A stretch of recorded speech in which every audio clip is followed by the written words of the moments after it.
The last fortress of Judea. The siege of Masada, Rome's last war against the rebels. Imagine standing on the edge of a towering cliff overlooking one of the harshest landscapes in the ancient world. The wind carries fine desert sand across the rocky plateau beneath your feet. Far below, the Dead Sea glimmers beneath the relentless Middle Eastern sun. The silence is almost complete. No markets. No cities. No farms. Only endless desert stretching toward the horizon. Then, in the distance, you see them. Thousands of Roman soldiers. Their crimson standards rise above enormous marching columns. Sunlight reflects from countless iron helmets. The dust created by thousands of feet slowly rolls across the valley like an approaching storm. They are coming for one reason.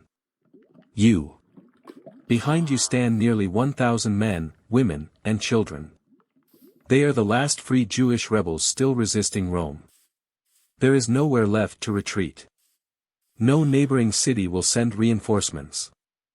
No army is coming to rescue you. The mountain beneath your feet has become both your greatest protection and your prison. This is Masada. And the final chapter of one of the greatest rebellions Rome had ever faced is about to begin. A war that refused to end. By the year AD 70, Rome believed the war in Judea was over.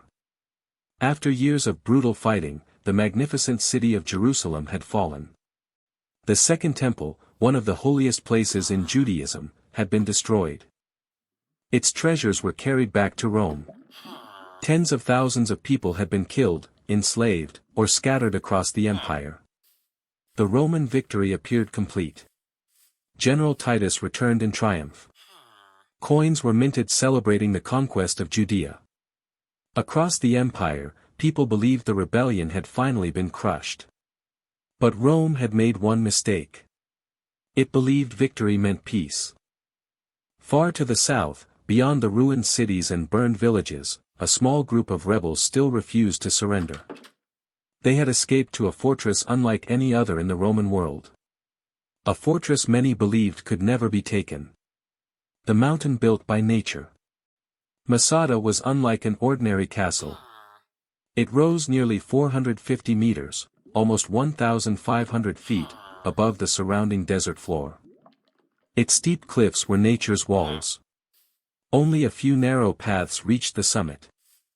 One became known as the Snake Path because of its twisting route along the mountainside. A handful of determined defenders could stop hundreds of attackers attempting to climb it. Even reaching the entrance exhausted most visitors. Launching a full-scale assault seemed almost impossible. Looking upward from the valley, Roman soldiers must have wondered the same question. How do you attack a mountain? King Herod's masterpiece. Long before the rebellion, another ruler recognized Masada's extraordinary potential. King Herod the Great. Herod trusted almost no one. His reign was filled with political conspiracies, assassinations, and constant fear. He believed enemies surrounded him. So he prepared for the worst. Around the end of the 1st century BC, Herod transformed Masada into one of the strongest fortresses ever constructed in the ancient world. Massive stone walls surrounded the plateau. Watchtowers overlooked every approach. Storehouses filled with grain, olive oil, wine, dried fruit, and weapons lined the interior. Perhaps most impressive of all, Herod solved the greatest problem facing any desert fortress. Water. Enormous cisterns carved into the mountains collected precious rainwater from seasonal floods. Ingenious channels directed water into gigantic underground reservoirs. Together, they stored millions of liters. Enough to sustain hundreds of people for years. Herod never imagined who would eventually use his fortress. Yet decades later, the rebels found everything they needed already waiting for them. The Sicarii. The people who occupied Masada called themselves the Sicarii. Their name came from the small curved dagger known as the Sicca, which many carried hidden beneath their clothing.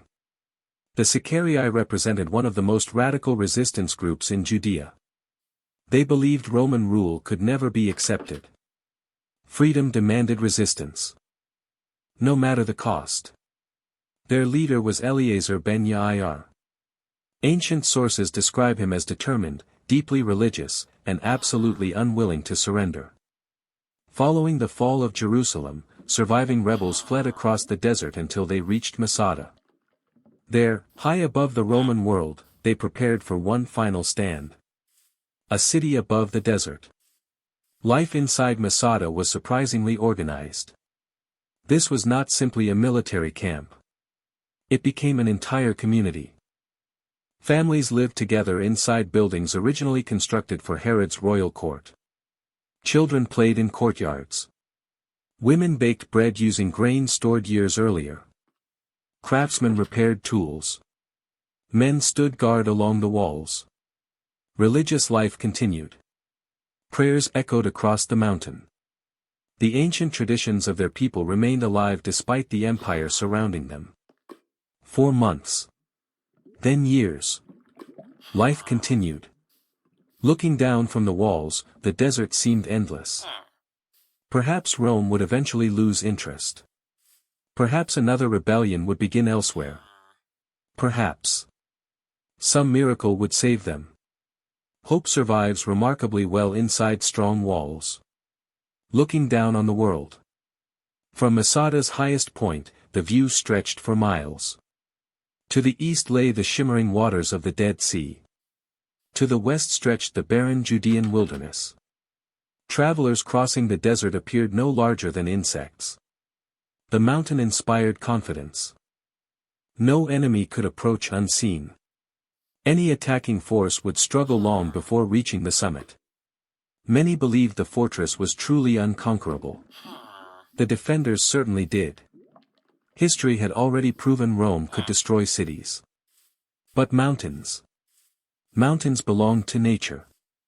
And nature favored those already standing at the top. Rome could not allow defiance. For several years after Jerusalem's destruction, Masada remained untouched. Not because Rome had forgotten. Because Rome had other priorities. The empire stretched from Britain to Syria. New rebellions demanded attention. Frontiers required protection. Yet the existence of Masada continued to trouble Roman officials. It represented something dangerous. A symbol. As long as the fortress remained unconquered, some people could still claim that Judea had never truly surrendered. Rome rarely tolerated unfinished business. Eventually, the decision was made. Masada would fall. No matter how long it took. No matter how much it cost.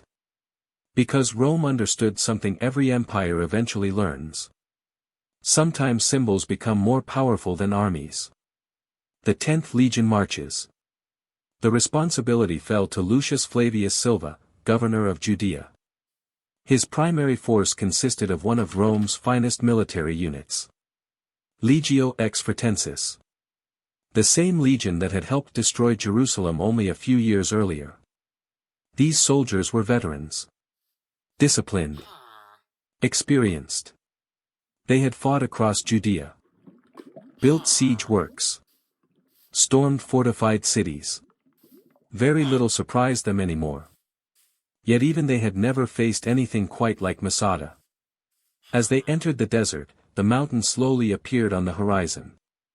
It looked almost impossible. Steep cliffs. Towering walls. An enemy waiting safely above. Most armies would have walked away. The Roman army never did. The rebels watch. High above, Lookout spotted the Roman column long before it reached the fortress. Word spread quickly. Rome was coming. Men hurried toward the walls. Children stopped playing. Women gathered supplies. Some silently embraced loved ones. Others simply watched. The endless line of Roman soldiers continued growing larger. Thousands. Engineers. Laborers. Pack animals. Siege equipment. Everything necessary to destroy a city. Or perhaps to destroy a mountain. Eleazar ben Yair understood immediately what this meant. There would be no negotiations. No mercy. No escape. Only one question remained. Could even Rome conquer Masada? As the final rays of sunlight disappeared beyond the Judean hills, Roman soldiers began pitching their tents across the desert floor. Campfires flickered to life. Orders echoed through the valley. Above them, the defenders watched in silence from the safety of the cliffs. Neither side moved. Neither side attacked. Both knew that tomorrow would begin one of the most extraordinary sieges in Roman history. A siege that would test not only the strength of stone walls, but the determination of two civilizations unwilling to surrender. Rome builds the impossible. The Siege of Masada, Rome's last war against the rebels. When the first light of dawn spread across the Judean desert, the defenders of Masada looked down from the cliffs and saw something remarkable. The Romans were not attacking.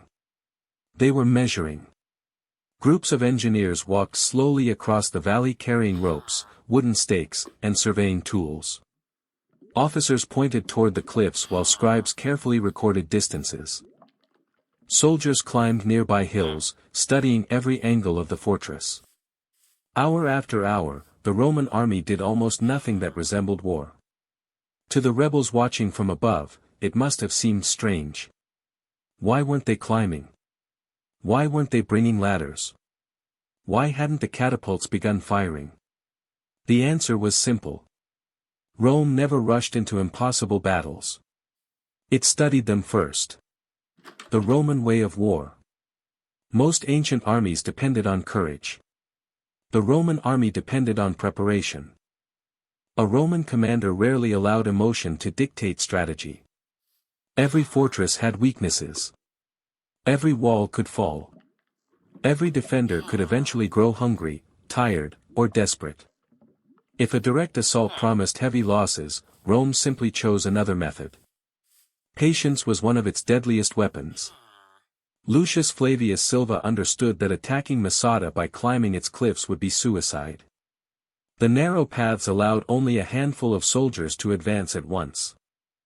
The defenders could easily push them back with stones, arrows, and spears. Hundreds of Romans might die before even reaching the walls. Silva refused to waste his men. Instead, he decided to do something that seemed almost impossible. He would change the mountain itself. 8 camps around a fortress. The first task was complete isolation. No one would enter. No one would leave. Roman soldiers spread across the valley and began constructing fortified camps. Not 1. Not 2. 8 separate camps. Each built according to the same precise military standards used throughout the empire. Rectangular walls surrounded rows of tents. Watchtowers overlooked the surrounding desert. Roads connected each camp, allowing soldiers and supplies to move quickly between them.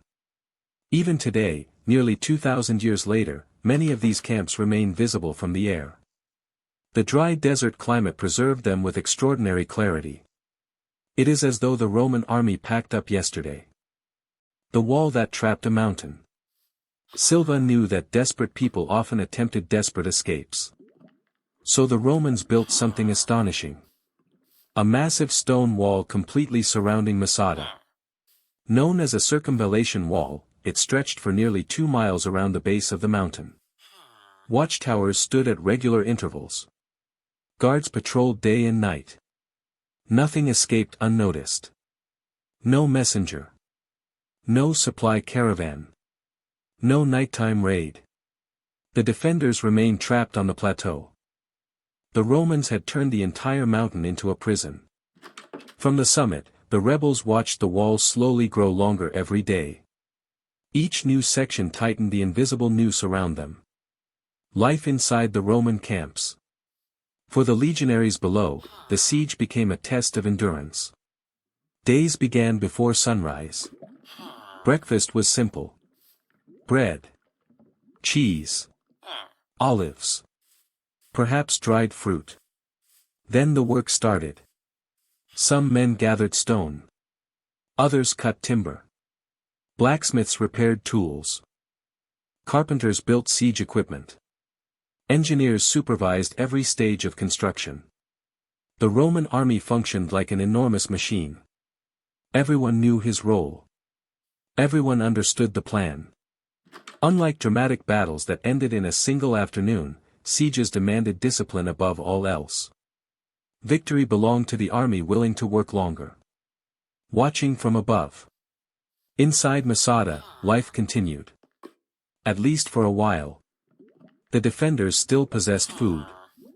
They still had water. They still believed the mountain protected them. Children could see the Roman camps below. Some probably wondered why so many men had come simply to wait. Others watched the tiny figures moving across the valley every day. Perhaps they laughed. Perhaps they believed Rome had no answer to the mountain. From such a great height, Roman soldiers appeared almost insignificant. The rebels had every reason to feel confident. After all, no army had ever conquered Masada before. Rome's greatest weapon was engineering. Roman victories were not built only upon swords. They were built upon mathematics, organization, discipline, engineering. Throughout the empire, Roman engineers had already accomplished extraordinary things. Roads crossed mountains. Aqueducts carried water across valleys. Bridges spanned rivers once thought impossible to cross. Now those same engineers faced an entirely different challenge. How do you bring siege towers to the top of a cliff? Most armies would answer. You can't. The Romans answered differently. We'll build a road. Building a mountain. On the western side of Masada stood a natural ridge. It did not reach the fortress walls. But it came closer than any other approach. Silva immediately recognized the opportunity. Thousands of soldiers and laborers began carrying enormous quantities of stone, earth, and timber. Day after day. Week after week. The pile slowly grew. From above, the defenders watched in disbelief. The Romans were building a giant ramp. Not a wooden ramp. A mountain of rock. Every basket of dirt. Every heavy stone. Every load carried beneath the burning desert sun brought the Roman army a little closer. The work seemed endless. Yet the Romans never stopped. The heat of the desert. Construction became exhausting. The Judean Desert showed little mercy. Temperatures soared. The sun reflected from pale stone with blinding intensity. Water had to be transported constantly. Soldiers sweated beneath heavy armor. Hands blistered from carrying rock after rock. Dust covered everything. Eyes. Faces. Clothing. Food. Yet discipline never weakened. Orders continued. The ramp continued rising. Roman engineers calculated every angle carefully. If the slope became too steep, siege towers could not climb it. If too shallow, construction would take much longer. Precision mattered. Every stone served a purpose. A fortress slowly losing its advantage. For the defenders, the psychological impact became impossible to ignore. Every morning the ramp appeared slightly higher. At first, it seemed harmless. Then noticeable. Then alarming. Eventually, everyone understood. The Romans were succeeding. The mountain itself was disappearing beneath human determination. The fortress that had once seemed untouchable no longer stood safely above its enemies. The gap between attacker and defender grew smaller every day. Hope began to change. Not disappear. But change. Some still believed God would intervene. Others trusted the walls. A few quietly wondered whether Rome truly could accomplish the impossible. The tower. After months of labor, the enormous stone ramp finally reached the fortress. Now came the final stage. Roman engineers rolled an immense siege tower onto the newly completed ramp. Constructed from heavy timber and protected with iron plates against fire, the tower rose above the walls themselves. Archers occupied its upper levels. Ballistae fired powerful bolts toward the defenders. Below, a massive battering ram hung suspended by thick ropes. With each swing, it smashed against the outer wall. Boom! Boom! Boom! The sound echoed across the desert. Inside Masada, everyone could hear it.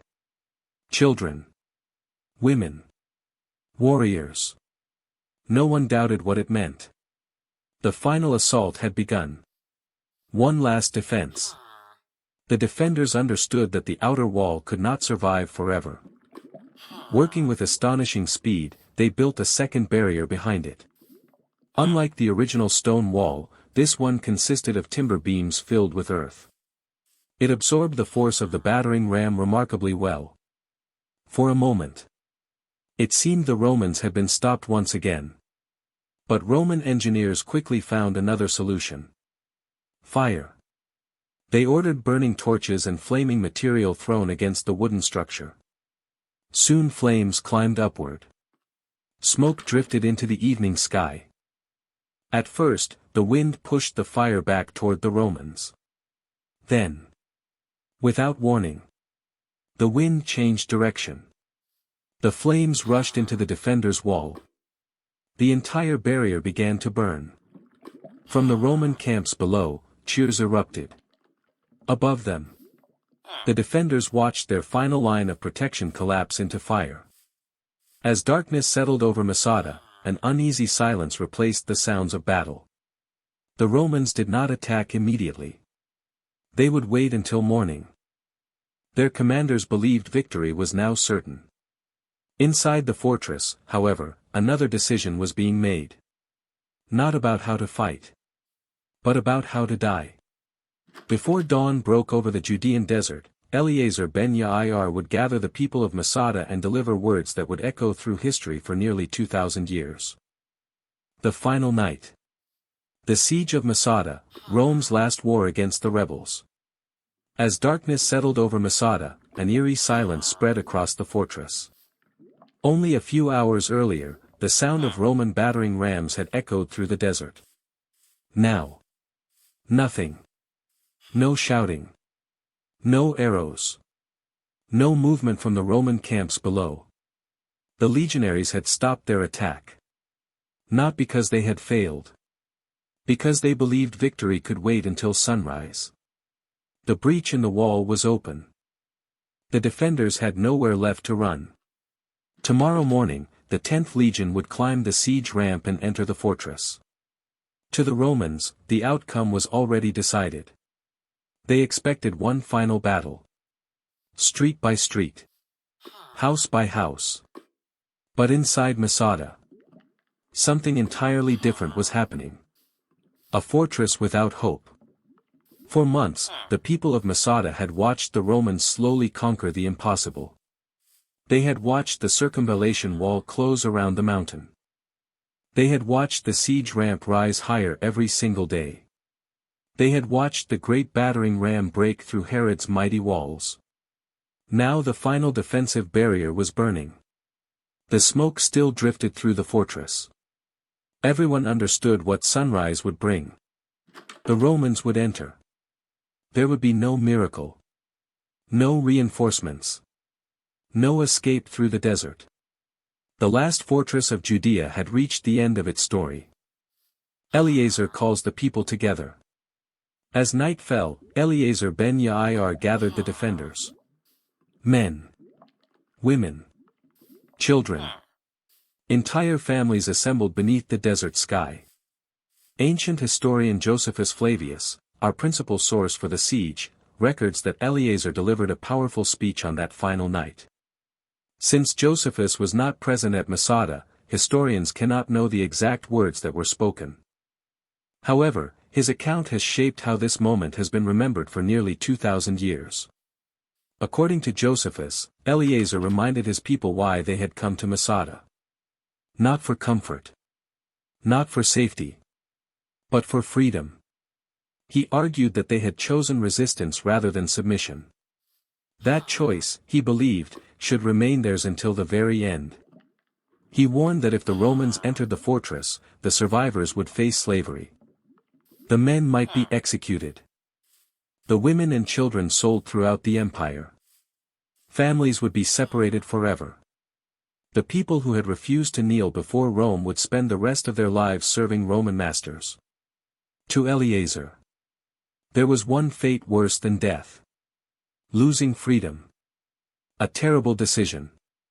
Josephus tells us that the people made an extraordinary decision. One unlike almost any other recorded in Roman history. Rather than allowing Rome to claim them as prisoners, they would deny Rome its victory. Families embraced one another. Parents held their children. Friends spoke quietly beneath the stars. No one knows exactly what was said during those final hours. No written record survives from anyone inside the fortress. Everything we know comes through Josephus' account, relayed by survivors whom he says were found after the siege. If his account is accurate, it was a night filled with grief. But also with determination. The defenders believed they could no longer choose whether they lived. Only how they would die. Casting lots. According to Josephus, the final moments followed an agreed plan. Rather than everyone taking their own lives at once, the men cast lots. Small marked stones were placed into a container. One by one, they drew them. 10 men were chosen. Their task was almost unimaginable. They would carry out the final act for everyone else. When their work was complete, the 10 drew lots again. One final man remained. He was left alone inside a fortress that had fallen silent. Josephus writes that after ensuring no one remained alive except for a few people who had hidden, he took his own life. Whether every detail happened exactly this way has been debated by historians for decades. Archaeologists have even discovered small inscribed pottery fragments at Masada that some researchers believe may have been used as lots, though their exact purpose remains uncertain. The full sequence described by Josephus cannot be independently confirmed. But there is little doubt that something extraordinary occurred during that final night. Dawn. Morning finally arrived. The Roman trumpets sounded across the valley. Legionaries assembled beneath their standards. Centurions gave the order. The soldiers climbed the massive siege ramp they had spent months constructing. Shield after shield advanced toward the breach. Every man expected resistance. Every man expected arrows. Every man expected desperate fighting. Instead, they found silence. The breach lay open. The streets were empty. Smoke drifted from buildings still blackened by the previous day's fire. The Romans advanced cautiously. Sword in hand. Shield raised. Still. No attack came. An empty victory. As they searched the fortress, the soldiers slowly realized something was terribly wrong. No defenders rushed forward. No children cried. No warriors prepared an ambush. Only silence greeted them. According to Josephus, they discovered the dead throughout the settlement. Food remained stored inside the granaries. Water still filled the cisterns. The defenders had not died from starvation. The preserved supplies carried an unmistakable message. They had not surrendered because they had run out of food. The decision had been deliberate. For hardened Roman veterans who had spent months preparing for one final battle, the scene must have been deeply unsettling. The enemy they had worked so hard to defeat had denied them the battle itself. The survivors. Josephus writes that not everyone died. 2 women and 5 children reportedly survived by hiding inside a water cistern during the night. After the Romans entered the fortress, they emerged and recounted what had happened. Without their testimony, Josephus claimed, the story of Masada's final hours would never have been known. Modern historians continue to discuss how accurately Josephus preserved these events. Some accept much of his account. Others argue that certain speeches and details were probably literary reconstructions, a common practice among ancient historians. What remains beyond dispute is that Masada fell to Rome after an extraordinary siege. How every moment of its final night unfolded is something history cannot answer with complete certainty. Rome had won. The Roman standards were raised above Masada. The fortress now belonged to the empire. The last major stronghold of the Great Jewish Revolt had fallen. From a military perspective, the campaign was a complete success. The 10th Legion had accomplished what many believed impossible. It had conquered one of the strongest natural fortresses in the ancient world. The siege ramp remained standing. The Roman camps remained below. Both can still be seen today. Silent monuments to one of Rome's greatest engineering achievements. Yet even in victory, something felt different. The Romans had captured the fortress. But they had not captured the people they came to subdue. As the soldiers looked across the cliffs toward the endless waters of the Dead Sea, they may have believed the story had finally come to an end. They could not have known that nearly 2,000 years later, people would still climb this mountain. Not to admire Rome's victory alone, but to remember the courage, tragedy, and enduring symbolism of Masada. In our final chapter, we'll explore what happened after the siege, what archaeology has revealed, and why this lonely desert fortress continues to inspire debate, remembrance, and reflection around the world. The legacy of Masada. The siege of Masada, Rome's last war against the rebels. When the last Roman banner was raised above the walls of Masada, the war was finally over. Not just the siege. The war itself. 7 long years earlier, Judea had risen against the greatest empire on earth. Entire cities had joined the rebellion. Roman legions had marched across the province. Jerusalem had burned. The temple had fallen. Thousands had died. Thousands more had been enslaved. Now, standing on the lonely plateau overlooking the Dead Sea, the soldiers of the 10th Legion could finally say that no organized resistance remained. Rome had achieved exactly what it had set out to do. Complete victory. Or so it seemed. Because while empires often win wars, they do not always control how history remembers them. A fortress left behind. After the siege, Masada lost its military importance. The Romans stationed a small garrison there for a period, using the fortress as an outpost overlooking the surrounding desert. But the great army that had spent months building camps, walls, and the enormous siege ramp eventually marched away. The sounds of hammers disappeared. The siege engines were dismantled. The campfires went cold. Slowly, silence returned to the mountain. The desert reclaimed the battlefield. Wind carried sand across the abandoned buildings. Rain occasionally filled the ancient cisterns. Years became decades. Decades became centuries. The once famous fortress slowly vanished from the memory of much of the world. Empires changed. Religions spread. New kingdoms rose and fell. Masada remained where it had always been, high above the Dead Sea, waiting. The historian who preserved the story. Without one man, we might know almost nothing about the siege. His name was Josephus Flavius. Born Yosef ben Mattatyahu, Josephus had originally fought against Rome during the Great Jewish Revolt.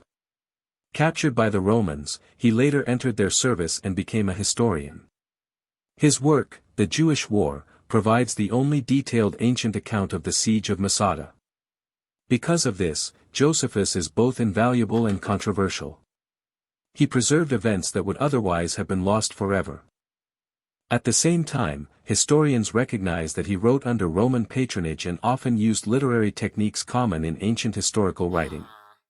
For example, long speeches, such as the one attributed to Eleazar ben Yair, were frequently composed or expanded by ancient historians to express what they believed a historical figure might have said. Modern scholars therefore treat Josephus with both respect and caution. His work remains our primary window into Masada. But like all ancient sources, it must be read critically. Rediscovering Masada. For centuries, the fortress remained largely abandoned. Travelers occasionally described the lonely plateau, but few explored it in detail. Everything changed in the 20th century. Archaeologists began systematic excavations, determined to discover whether the remains matched Josephus' description. What they found astonished the world. The Roman camps were still there. The circumvallation wall still encircled the mountain. Most remarkably of all, the massive siege ramp still climbed the western side of Masada. The very structure built by Roman engineers nearly 2,000 years earlier remained clearly visible. Standing beside it today, it becomes impossible not to admire the extraordinary determination of the Roman army. Stone by stone, basket by basket, they had quite literally built a road to victory. Walking through history.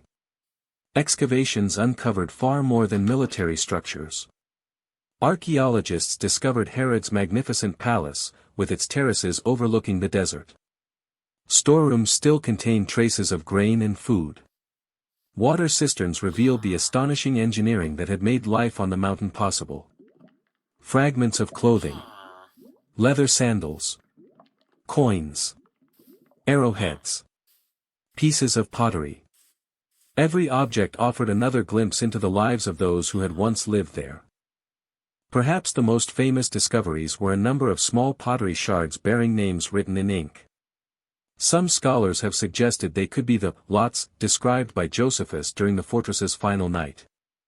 Others argue that their purpose cannot be known with certainty. Like much of Masada's story, the evidence invites both fascination and debate. The debate continues. Did everything happen exactly as Josephus described? Historians continue to discuss that question. Some believe the broad outline of his account is reliable. Others argue that parts of the story, particularly the detailed speeches and the precise sequence of events on the final night, may have been shaped by literary tradition. Archaeology confirms many important aspects of the siege. The Roman camps. The circumvallation wall. The siege ramp. The burned defenses. The fortress itself. These discoveries strongly support Josephus' description of the Roman engineering effort. At the same time, archaeology cannot tell us exactly what every person on Masada thought, said, or decided during those final hours. Some questions may never be answered. And perhaps that uncertainty is part of what continues to make Masada so compelling. A symbol beyond history. Over the centuries, Masada became more than an archaeological site. It became a symbol. For many, it represents courage in the face of overwhelming odds. For others, it serves as a reminder of the terrible human cost of war. Different generations have interpreted the story in different ways. Some emphasize resistance. Others emphasize tragedy. Some focus on Rome's extraordinary military discipline. Others remember the determination of the defenders. Whatever perspective one takes, Masada continues to inspire reflection because it asks timeless questions. What is freedom worth? How far should people go to defend it? When hope disappears, what choices remain? These are questions that reach far beyond the ancient world. Rome's greatest strength. The siege also demonstrates something remarkable about Rome itself. The Romans did not conquer Masada through superior numbers alone. They conquered it through patience, discipline, planning, engineering. For months, thousands of soldiers performed exhausting labor beneath the desert sun. Not because it was glorious. Because it was necessary. Every basket of earth carried up the siege ramp represented another act of discipline. Every stone placed into the circumvallation wall reflected another lesson learned through centuries of Roman warfare. Rome's greatest weapon was never simply the sword. It was organization. An army capable of accomplishing what others believed impossible. Looking across the desert today. Today, visitors climb Masada by the ancient snake path or ascend by cable car. From the summit, the view remains almost unchanged. The Dead Sea still stretches toward the horizon. The desert still seems endless. Far below, the outlines of the Roman camps remain clearly visible. The siege ramp still reaches toward the walls. Standing there, it is easy to imagine the scene nearly 2,000 years ago. Roman standards moving across the valley. Defenders watching from the cliffs. The endless sound of hammers striking stone. History suddenly feels very close. Final conclusion. The story of Masada is not simply the story of a fortress. It is the story of two worlds colliding. On one side stood Rome. Disciplined. Organized. Patient. An empire that believed no obstacle was beyond its reach. On the other stood a small community that refused to surrender its identity, even when faced with impossible odds. Both sides displayed extraordinary determination. Both believed they were fighting for something greater than themselves.